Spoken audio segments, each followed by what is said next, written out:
পবিত্র ঈদুল ফিতর সামনে রেখে ছোটদের নতুন টাকার নোট উপহার দেওয়ার প্রচলন বহুদিনের, কিন্তু এবার ব্যাংকে গিয়ে সেই নতুন নোটের দেখা পাচ্ছেন না অনেক গ্রাহকরা। তাদের অভিযোগ, ব্যাংকে নতুন নোটের সংকট থাকলেও রাজধানীর বিভিন্ন এলাকায় খোলা বাজারে সহজেই পাওয়া যাচ্ছে নতুন নোটের বান্ডিল।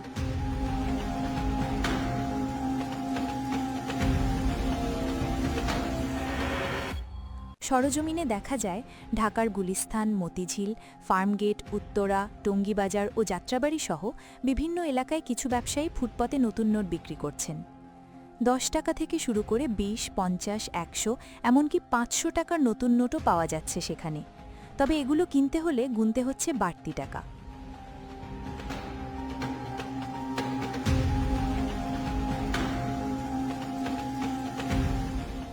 100 টাকার নতুন নোটের এক বান্ডিল অর্থাৎ 10,000 টাকা কিনতে বাড়তি দিতে হয় প্রায় 400 থেকে 500 টাকা।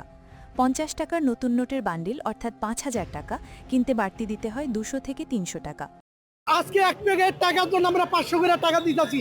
কেন দিব ভাই? এটা বিচার আপনারা করবেন। এই বিচার পাবলিক করতে পারবো না, আমিও করতে পারবো না। আমরা কালে মাইর খাইতে হইব। ব্যাংকে টাকা পাওয়া যায় না, কিন্তু ফুটপাতে টাকা পাওয়া যায়। এটা রহস্য কোথায়? এই রহস্য তো আমাদের উদ্ঘাটন করতে হবে, তাই না? তো কি বলবো ভাই, আপনারা ব্যাংকে যারা কর্মরত আছে তাদের কাছে যান, জিজ্ঞাসা করেন, দেখেন তারা কি বলে। ফুটপাতে টাকা কিভাবে আসে, কোন চক্রের মাধ্যমে আসে?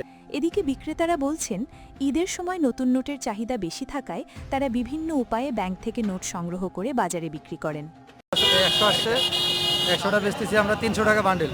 আর নতুন যেটা 2025-এর এটা বেচতেছি 400।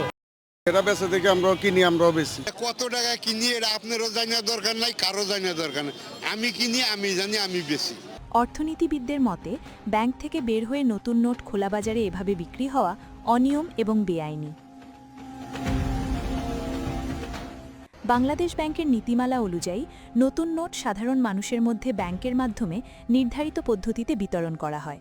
কোনো ব্যক্তি বা প্রতিষ্ঠান অতিরিক্ত দামে নতুন নোট বিক্রি করলে তা দণ্ডনীয় অপরাধ। পণ্য হিসেবে টাকা কেনাবেচা করছে, তাদেরকে আইনের আওতায় আনতে হবে। যখন সুনির্দিষ্টভাবে নাম আসবে, স্বাভাবিকভাবে তার বিরুদ্ধে প্রশাসনিক ব্যবস্থা গ্রহণ করা সম্ভব হবে। কিন্তু আমরা যখন তাদেরকে সরবরাহ করব, তাদের কাছ থেকে যদি গ্রাহক পর্যায়ে না পৌঁছায়, সে দায়ভার বাংলাদেশ ব্যাংকের না।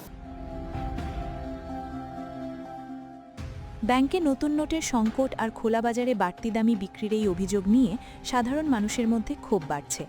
দ্রুত কার্যকর ব্যবস্থা না নিলে ঈদকে কেন্দ্র করে এই অবৈধ বাণিজ্য আরও বাড়তে পারে বলে মনে করছেন সংশ্লিষ্টরা।